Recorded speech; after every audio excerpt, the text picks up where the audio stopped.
war seemed like such a peculiar concept to most galactic civilizations until they ran headlong into the Vrixthi Imperium. The Imperium had been devouring star systems with methodical precision for centuries, leaving behind only stripped worlds and shattered monuments. They were not the first conquerors the galaxy had seen, certainly, but they were exceedingly competent at the business of acquisition. 73% of the Orion Spur now acknowledges Vrixthi sovereignty, announced Supreme Commander Zek Vu to a chamber of dignitaries whose exoskeletons rattled with nervousness. The Alliance resistance grows increasingly negligible. Negligible was diplomatic. The Galactic Alliance's last stand consisted of 14 species with shrinking territories and dwindling resources. Their strategy meetings had devolved into spectacles of blame and recrimination. Today's gathering proved no different. Your battlecruisers keep retreating before engagement. The Phoberan representative's tendrils quivered with outrage, pointing accusingly at the Triskelion admiral. Our cruisers require energy reserves to maintain shield integrity, something your species might understand if you evolved beyond photosynthesis, retorted the admiral, her triangular eyes narrowing to slits. An Eartherian diplomat, whose crystalline body refracted light into distracting patterns across the chamber walls, raised a prismatic appendage. Perhaps we should consider negotiating terms. The Vrixthi can be reasoned with. Like they reasoned with the inhabitants of Procyon? The question came from a previously silent figure at the far end of the table. All 14 species turned toward the voice. Commander Lin stood at parade rest, looking distinctly uncomfortable in the Alliance uniform that never quite fit human proportions correctly. The only human in the room. The only human in the entire fleet, in fact. The Procyons chose resistance, said the Eartheri with a shimmering sigh. The Procyons are extinct, Lin replied. All 8 billion of them. The room fell silent. The human had an unfortunate habit of stating unpleasant facts, a trait that many Alliance species found culturally abrasive. What would Earth suggest? The question came from General Croth, whose species had evolved from apex carnivores on a world with crushing gravity.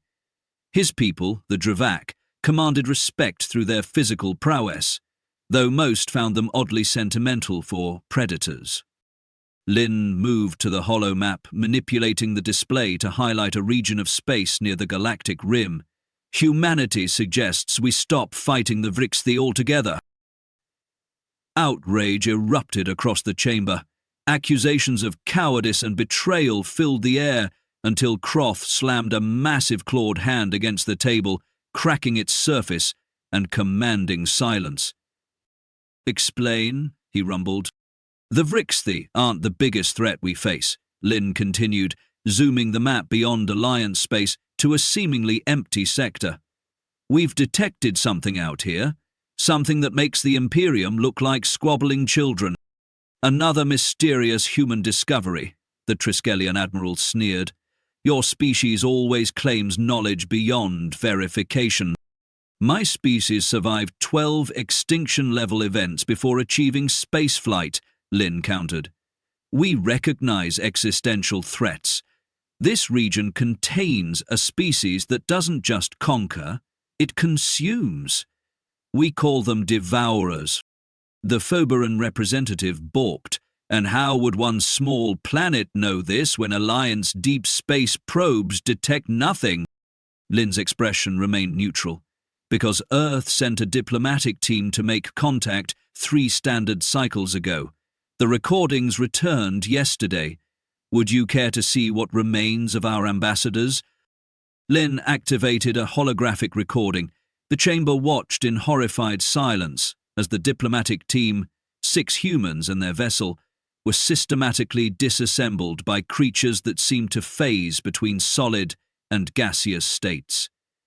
The beings moved with calculated precision, preserving neural tissue until last. The Vrixthi are conquerors, the devourers are collectors, Lin explained, stopping the recording mercifully early. They catalogue species before consuming them, and they're moving toward Alliance and Imperium space. General Croth studied the human with newfound appreciation. You sacrificed your own people to gather intelligence? We volunteered our people to confirm a theory, Lin corrected. There's a difference. And what does Commander Lin propose? Asked the Eartharian, crystals dimming to a somber blue. An alliance with the Vrixthi. Combined forces against the Devourers. The Triskelion Admiral laughed, a sharp clicking sound. The Imperium would never agree. Lin's mouth curved into what those familiar with human expressions would recognize as a smile, though without context, it appeared more predatory than reassuring. They will, if we offer them something valuable enough. And what could we possibly offer the Vrixthi Imperium? Asked the Furberon. Lin's gaze swept the room. A weapon they've never encountered. A species with a talent for warfare that surpasses even their own military doctrine. Which species? General Croth asked, though his expression suggested he already knew the answer. Lin's smile widened. The Vrixthi Central Command loomed over the capital planet like a massive predatory insect, all angles and armored plating. Within its most secure chamber, Supreme Leader Nalax studied the solitary human standing before her war council. This peculiar mammal had somehow managed to enter Imperium space undetected and request an audience. More surprising, Nalax had granted it. You propose what, exactly? Nalax's translator rendered her clicking speech into understandable form. Her exoskeletal plates shifted to express skepticism, a nuance lost on most non-Vrixthi. Commander Lin stood motionless, neither intimidated by the towering arthropodal creatures surrounding the chamber, nor impressed by their obvious displays of technological prowess. A temporary alliance against a common enemy, Lin replied simply. General Vaux, head of the Imperium's conquest fleets, made a sound like cracking ice. Vrixthi laughter.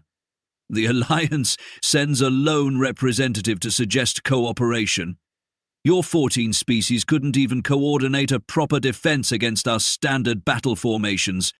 Which is why I'm not here representing the alliance, Lin clarified. I represent Earth. Nalax's sensory appendages twitched with interest. The human world.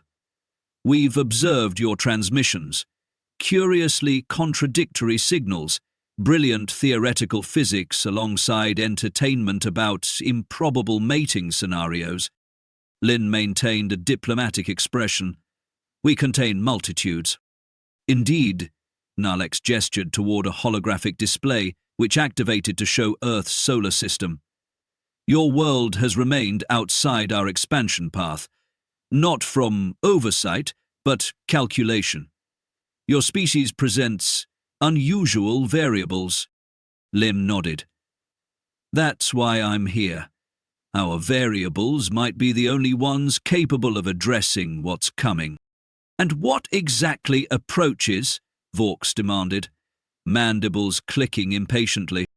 Lin removed a small projection device from a pocket. The chamber security systems immediately trained weapons on the human, but Nalax raised a limb, allowing the demonstration to proceed. The device activated, displaying a three-dimensional recording of what appeared to be a diplomatic meeting. 6 humans in formal attire faced amorphous beings that seemed to phase between solid and gaseous states. The exchange began cordially before deteriorating catastrophically as the beings flowed around the humans, engulfing them while somehow preserving consciousness during systematic biological dissection. Several Vrixthi commanders chittered nervously as the recording played on, showing the complete dismantling of the human delegation. Only Nalax remained impassive, her compound eyes fixed on Lin rather than the projection. You sent your people to die, she observed when the recording ended. We sent them to confirm a theory, Lin corrected. The distinction matters. And what theory required such sacrifice? Asked an elderly HFY scientist who had thus far remained silent. That the galaxy faces an opponent that makes our war seem pointless, Lin answered. We call them devourers. They don't just kill, they collect consciousness while consuming biological matter. Every being they absorb becomes part of their neural network. The scientist produced a series of rapid clicks. Impossible! Consciousness cannot transfer between. Consciousness patterns can be mapped, replicated, and stored, Lin interrupted. Your own research division has 17 projects exploring similar technology. Nalax's posture shifted subtly. Surprise, perhaps? The human apparently knew more about HFY military research than should be possible. These devourers approach Imperium space, Nalax asked, bringing the discussion back to the core issue. 6 months from your outer territories, Lin confirmed. Their fleet outnumbers yours 3-1. Their tech appears equivalent or superior. General Vaux bristled. The Imperium has faced superior numbers before. Not like this, Lin said. These beings have consumed at least 47 distinct civilizations we've identified. They incorporate useful biological and technological adaptations from each. They learn from every encounter. Nalax descended from her elevated platform, moving with surprising grace for her massive form. She circled Lin, studying the human from multiple angles. What does Earth propose? She finally asked. A temporary coalition. The Alliance provides technology and resources. The Imperium provides fleet strength. Humans provide strategy. Strategy? Vaux scoffed. From a species that hasn't even unified its own planet? Lin turned to face the general directly. That's precisely our qualification. The HFY achieved planetary unity before discovering spaceflight. Impressive but limiting. You think as one mind with one approach. Humans have fought over 20,000 documented wars against ourselves. We've tried every possible military doctrine because we've used them all on each other. A murmur spread through the council chamber. Exaggeration, muttered a HFY commander. Your Betelgeuse campaign took 14 years because you repeated the same encirclement pattern that failed at Proximo, Lin stated flatly. A human general would have adapted after the first defeat. The chamber fell silent. The human had accurately assessed classified military history. You suggest your disunity creates advantages? Nalax asked, genuine curiosity entering her voice. Evolution rewards diversity when facing novel threats, Lin replied. The HFY approach problems with remarkable consistency. Humans consider absurd possibilities and suicidal tactics. Sometimes we discover they work. Nalax returned to her platform, considering the proposal with characteristic thoroughness. After a moment, she addressed her war council. Verify the humans' claims about this threat. Full deep space scans of the approach vector. Lin waited patiently as HFY technicians carried out the command. Minutes passed before a junior officer approached with unmistakable agitation. Supreme Leader, long-range sensors detect an anomalous mass approaching from the specified coordinates. Composition unknown. Movement patterns non-standard. The atmosphere in the chamber changed instantly. If verified, what assurances would we have against Alliance betrayal during joint operations? Vaux demanded. None, Lin admitted. Just as we would have no guarantee the Imperium wouldn't resume conquest afterward. But humans excel at calculated risk. As demonstrated by your willingness to enter our command center unprotected, Nalax observed. Lin smiled thinly. Unprotected is relative. Nalax's compound eyes seemed to glitter with something approaching amusement. We detected the neurotoxin capsule in your molar during entry scan. Did you detect the microscopic transmitter embedded in my cerebral cortex? Lin asked. If my vital signs terminate, the human fleet receives precise coordinates of the Vrixthi Central Command vulnerabilities. Instead of outrage, Nalax produced the whispering click pattern that translated as Vrixthi approval. Perhaps humans do have strategic insights to offer, she conceded. Preparations will begin immediately. Commander Lin will provide tactical briefings to our War College. As the council chamber emptied, Nalax addressed Lin privately. One question remains. Why did Earth send you specifically? Lin's expression revealed nothing. Because I understand that survival sometimes requires embracing the enemy you know to defeat the one you don't. Nalax's translator briefly struggled with the concept before rendering a pragmatic perspective. The Vrixthi appreciate pragmatism. Humans call it the devil you know, Lind replied, an ancient concept about choosing familiar dangers over unknown ones. And which devil are we in this arrangement? Nalax inquired. Lin merely smiled. The answer, of course, depended entirely on which side of the equation you occupied. The Cassiopeia threshold sparkled with the combined might of former enemies.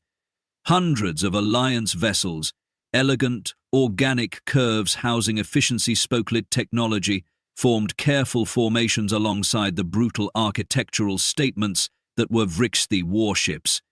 Between these unlikely allies floated a third contingent, 47 human vessels of various designs, each distinctly asymmetrical in a way that perplexed both Alliance engineers and Vrixthi tacticians. General Croft of the Dravak stood at the command center viewport, his massive frame dwarfing the other Alliance representatives. His species had evolved as apex predators on a heavy gravity world, their bodies designed for hunting rather than diplomacy. Yet here he was, attempting the latter. The human strategy seems unorthodox, he rumbled, watching through the viewport as fleet units rearranged themselves for the fourth time in as many hours. Supreme Commander Zek Vul of the Vrixthi clicked his mandibles in what translated as measured agreement. Chaotic positioning, unpredictable vectors, inefficient use of defensive screening. Precisely the point, came a voice from behind them. Commander Lin entered the bridge, accompanied by the holographic avatar of an elderly human whose projection hovered beside her. Admiral Zhao, Lin introduced. Earth's foremost expert on asymmetrical warfare. The hologram nodded respectfully to the assembled leadership. Your combined fleet is impressive. Unfortunately, impressive formations are precisely what the Devourers anticipate. You speak as though you understand their tactical doctrine, Zek Vul observed, compound eyes narrowing. We don't, Lin admitted. But we understand predatory psychology. The Devourers have consumed dozens of species with conventional military thinking. They expect coherent patterns because every civilization they've encountered organized their defenses logically. The holographic admiral expanded a tactical display showing the upcoming battlefield. Humans abandoned predictable formations centuries ago when we realized their vulnerability to pattern recognition algorithms.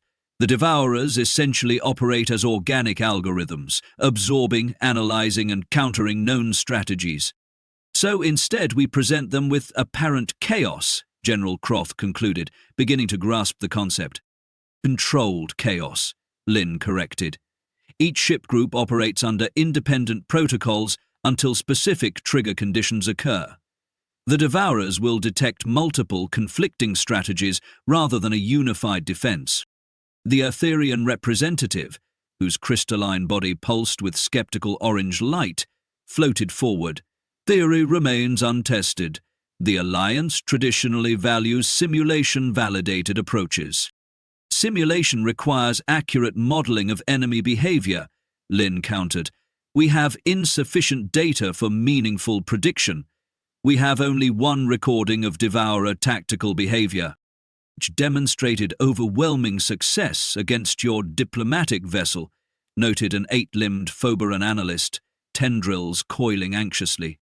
A vessel that wasn't attempting evasion or defense, Lin pointed out.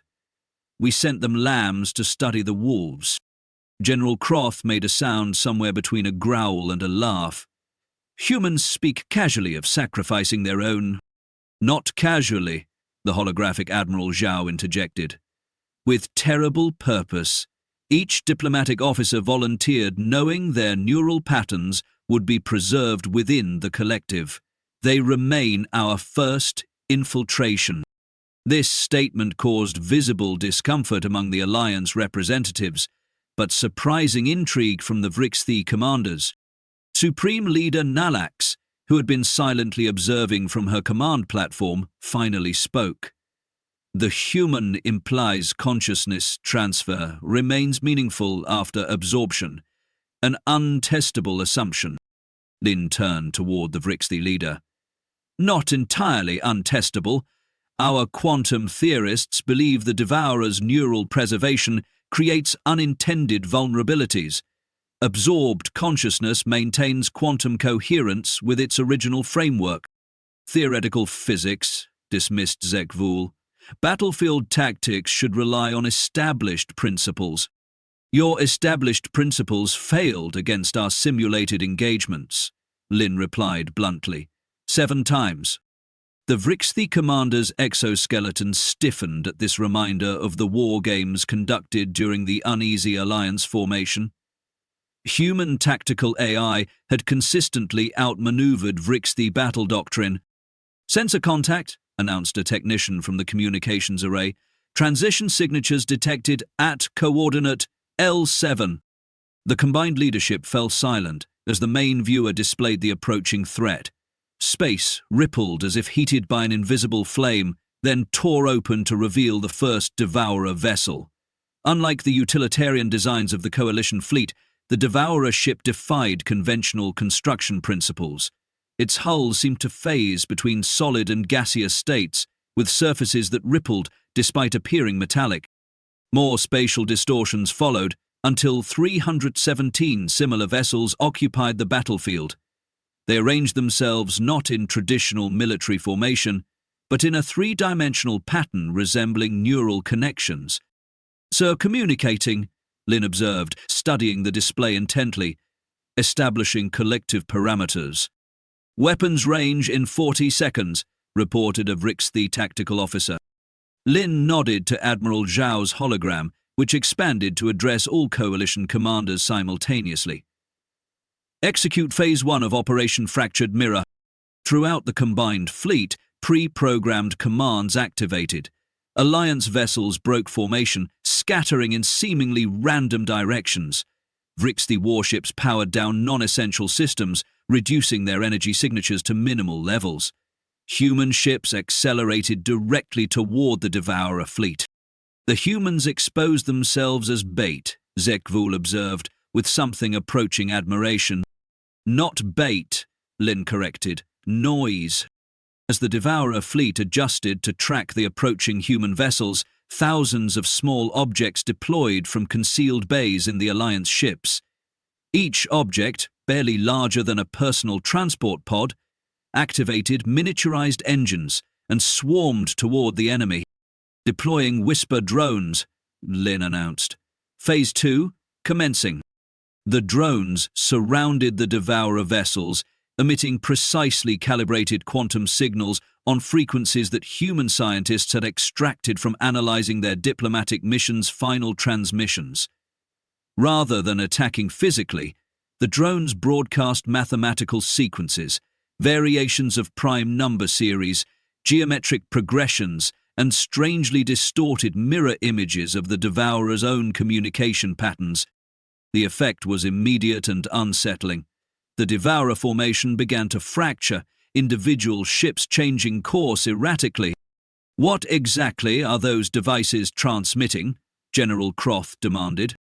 "Philosophical paradoxes," Lin replied with a thin smile.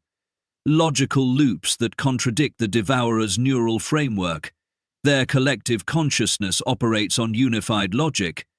Remove that unity, introduce doubt, and the network destabilizes. The Devourer vessels responded by firing energy weapons at the drones, but for each one destroyed, 10 others adjusted their transmission patterns. Meanwhile, the human ships continued their approach, broadcasting their own disruptive signals directly into the heart of the enemy formation. "The human vessels will be destroyed," Zekvul stated, mandibles clicking in agitation. "Possibly," Lin acknowledged calmly. "That outcome is accounted for." On the tactical display, the first human ship came within range of the largest Devourer vessel. Instead of firing conventional weapons, it detonated in a precisely controlled explosion, not of destructive force, but of exotic particles.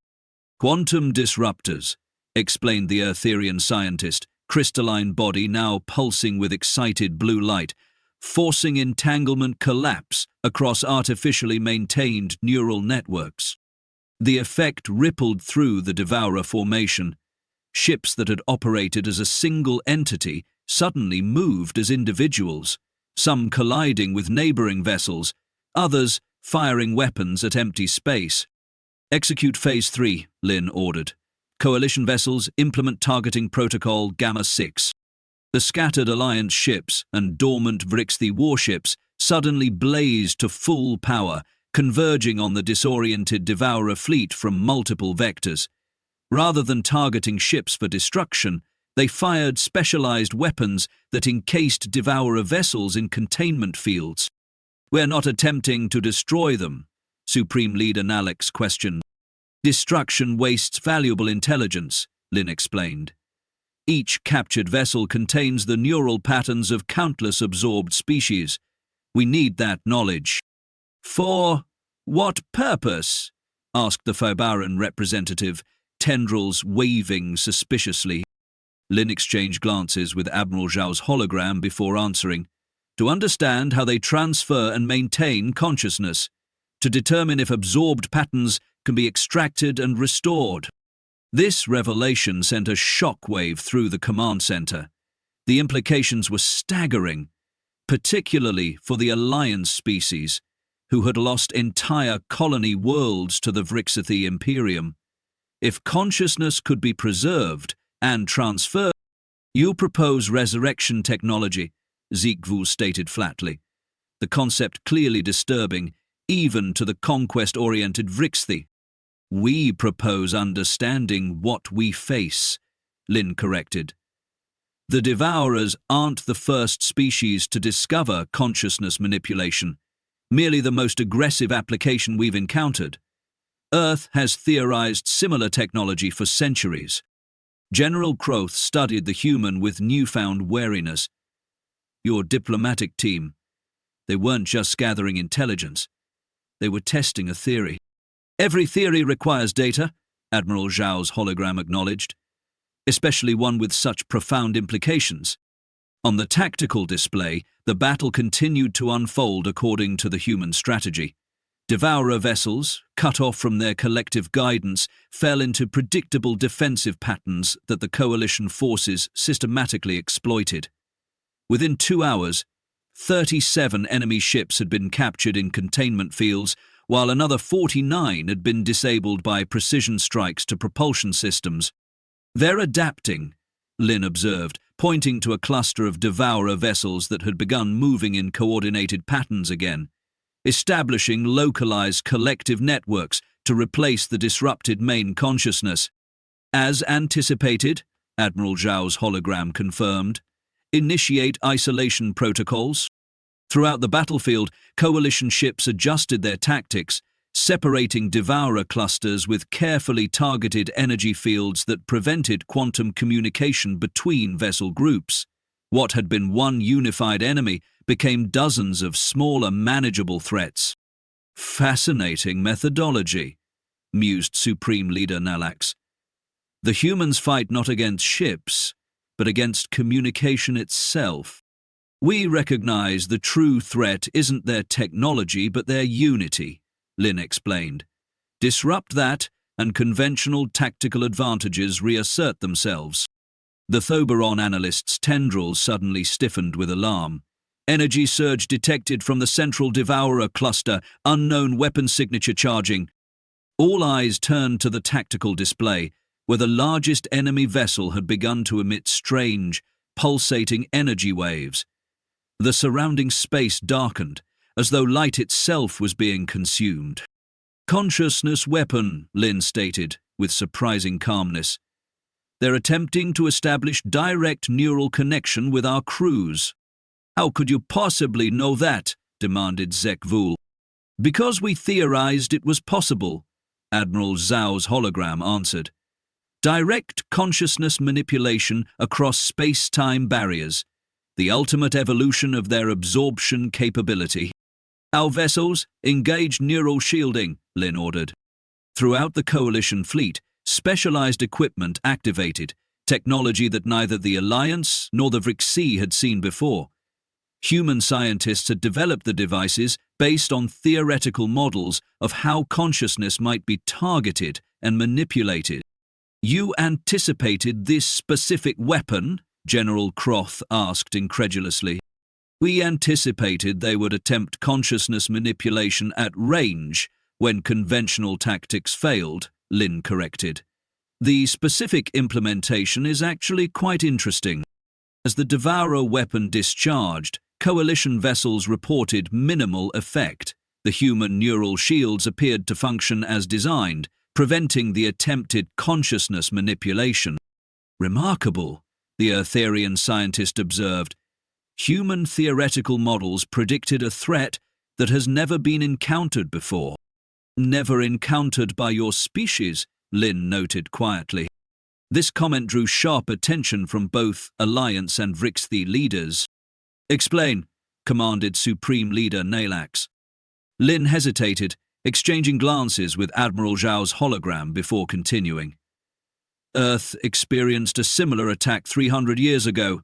An entity we called the Morpheus signal attempted to manipulate human consciousness through quantum entanglement. We developed theoretical countermeasures then, though we never discovered the signal's source." "Your planet faced a Devourer scout and survived?" Zek Vul clicked his mandibles in disbelief. "We don't know if it was related to the Devourers," Lin admitted, "but the technological principles appear similar. Either way, the counter-protocols we developed then formed the foundation for our current defenses." The revelation created an uncomfortable silence on the command deck. Both Alliance species and Vrixi commanders processed the implications. Humans had prior experience with consciousness manipulation technology that neither galactic power had encountered before. "The containment operation is proceeding according to plan," Lin continued, returning attention to the tactical display. "Within 6 hours, we should have secured approximately 70% of the Devourer fleet." "And the remaining 30%? asked General Croft. "Will be herded toward the Cepheus binary system," Lin explained, highlighting a nearby star system on the display. "The secondary star's magnetic field provides natural quantum disruption effects. Any Devourer vessels that reach that system will be unable to re-establish collective consciousness." The battle continued according to the human strategy, with Coalition forces systematically isolating and capturing Devourer vessels. Occasional adaptive responses from the enemy were met with counter-adaptations from the human tactical AI, which constantly adjusted Coalition ship movements to prevent pattern recognition. As the operation entered its 5th hour, Commander Lin received a priority communication from one of the human vessels at the battle's periphery. After reviewing the message, Lin's expression changed subtly, a micro-expression of surprise that only General Croth, with his predator's visual acuity, noticed. "Problem?" the general inquired quietly. "Opportunity," Lin corrected, equally softly. "One of the captured Devourer vessels is attempting communication on human frequencies." "A trap," Zek Vul declared, having overheard the exchange. "Perhaps," Lin acknowledged, "or perhaps confirmation of our consciousness preservation theory." Lin activated a private channel to the human vessel. The Coalition leadership watched as the commander listened to the transmission, face carefully composed to reveal nothing. When the channel closed, Lin turned to address the combined leadership. The Devourer vessel contains active neural patterns from our diplomatic team, specifically Captain Eleanor Reynolds, who led the mission. Shocked murmurs spread through the command center. You claim your consumed diplomat survives within the enemy? Supreme Leader Nalix's tone conveyed deep skepticism. Not survives, persists, Lin clarified. Her consciousness pattern remains sufficiently intact to establish communication. She's providing authentication codes known only to Earth Command. This changes tactical requirements, Admiral Zhao's hologram stated. We need to capture that vessel intact for detailed study. General Croth moved closer to Lin, speaking privately. If your people can be extracted from the Devourers, then potentially so can others, Lin finished the thought, including victims of the Vrixti conquests. The implication hung between them. A sudden, unexpected shift in the galactic balance that neither the Alliance nor the Imperium had anticipated. If consciousness could be preserved, transferred, or restored, ensure that vessel receives priority containment, Lin ordered through fleet channels. Deploy specialized boarding teams once secured. As the coalition forces adjusted to this new objective, the human commander's gaze remained fixed on the tactical display showing the captured Devourer ship. For the first time since the operation began, Lin's carefully controlled expression revealed a hint of something beyond tactical calculation. Hope, perhaps, or vindication. Either way, the game had changed. The throne room of the hegemony's supreme authority stretched 3 kilometers in every direction, built to humble visitors with its sheer scope. Crystalline pillars reached toward a ceiling that displayed real-time star maps, while gravity manipulators created floating platforms where lesser officials could grovel at appropriate heights. It was designed to intimidate everyone who entered. Walker entered riding a creature that didn't officially exist, eating what appeared to be popcorn. Sup, they said to Supreme Authority Krex, whose 17 biomechanical eyes swiveled in patterns that suggested barely controlled rage. Nice place. Bit pretentious, but the acoustics are decent. The unbeing, a creature that existed in the spaces between thoughts, prippled beneath Walker, its non-presence making several guards question their career choices. You dare? Yeah, how dare I, and all that. Walker tossed a kernel of popcorn to the unbeing, which caught it in dimensions that didn't have names. Skip to the part where you threaten me, I ignore it, and we discuss why you really called me here. Krex's throne, a masterpiece of engineering that could reshape local reality, hummed with power. You've disrupted the natural order. Predators serve. They don't choose. Says who? Says evolution, says nature, says 3 months after the summit of Proxima, the ceasefire held.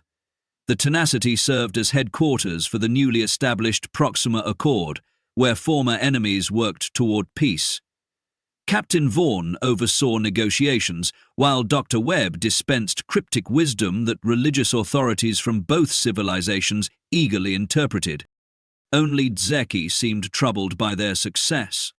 They'll discover the truth eventually, she warned Vaughn in his office, now decorated with ancient artifacts salvaged from humanity's junk drawers. The xenobiologists are questioning the genetic anomalies. Science adapts to fit dominant narratives, Vaughn replied, feet propped on his desk. They'll explain inconsistencies in ways that confirm what they want to believe. Their conversation was interrupted when Ambassador Hayes from Earth's diplomatic corps arrived unannounced. Do you comprehend what you've done? Hayes demanded. Earth has spent decades maintaining a low profile. Now, both civilizations believe we're some elder race with advanced knowledge. The Galactic Assembly has called an emergency session to reassess humanity's threat level. Sounds like a promotion to me, Vaughn smirked. It's an existential threat. We lack the military capacity to defend ourselves if they decide we've manipulated them, which we have. The Earth Council orders you to terminate this charade immediately. Reason would guarantee conflict, Thiege interrupted, with unexpected assertiveness. If they learn humans deceived them, both sides will unite against Earth instead of each other. What do you suggest? Hayes asked skeptically. Embrace the narrative, Jecki replied. Two species that slaughtered each other for nearly a decade now collaborate on scientific discoveries. Last week, researchers found identical mathematical constants in the neural patterns of Krathik, Confederation species and humans. They believe it confirms their shared heritage. That's convergent evolution, not ancestry, Hayes scoffed. Does the distinction matter? Vaughan asked. They've found common ground in our story. The conversation halted when Admiral Thexus and War Master Katzek entered together, a pairing previously unimaginable. Mediator Vaughan, Thexus began formally. The Combined Council has reached a decision. We wish Earth to take permanent leadership of the Proxima Accord. Hayes froze, diplomatic training failing to mask her shock. The Ancient One has shown us truth, Kitzket continued, mandibles clicking respectfully toward Dr. Webb. Humans possess wisdom our separated civilizations have forgotten. Despite physiological differences, Thexus added, genetic analysis confirms mathematical symmetries that transcend random evolution. The Earth species represents an evolutionary bridge between our divergent paths. Hayes recovered quickly. The Earth Council will need to consider this proposal carefully. There is no proposal, Keats replied. There is acknowledgement. Humans manipulate supply chains, broker impossible peace, and understand both arthropod and mammalian psychology. You are apex predators who hunt through cooperation rather than force. The deadliest hunter never reveals its presence until the kill is certain, Thexus observed. Earth has revealed itself. The question is whether you will accept the responsibility of leadership or force us to defend ourselves against your obvious strategic superiority. Vaughan and Hayes exchanged glances. The universe had decided which species would win after all. Earth accepts this responsibility, Hayes stated finally, adapting to the new reality with remarkable diplomatic agility. After the delegation departed, Jecki approached Vaughan. You orchestrated everything, didn't you? Even Ambassador Hayes arriving at this precise moment. I may have sent a message to Earth suggesting diplomatic intervention was urgently required. You manipulated your own government. I gave everyone exactly what they needed, including Earth. Vaughan gazed out at the newly peaceful stars. The Krathik and Confederation needed mythology. Earth needed elevation without warfare. And what does humanity need? Deacon asked. Purpose. A challenge worthy of our particular talents, Vaughan smiled. After all, the universe's most successful predators aren't those with the sharpest claws or strongest jaws. They're the ones who convince their prey to invite them home for dinner. Even the galaxy had witnessed the emergence of a new power, not through superior weaponry or technology, but through humanity's most ancient and effective evolutionary adaptation, the ability to tell compelling stories that everyone else believed.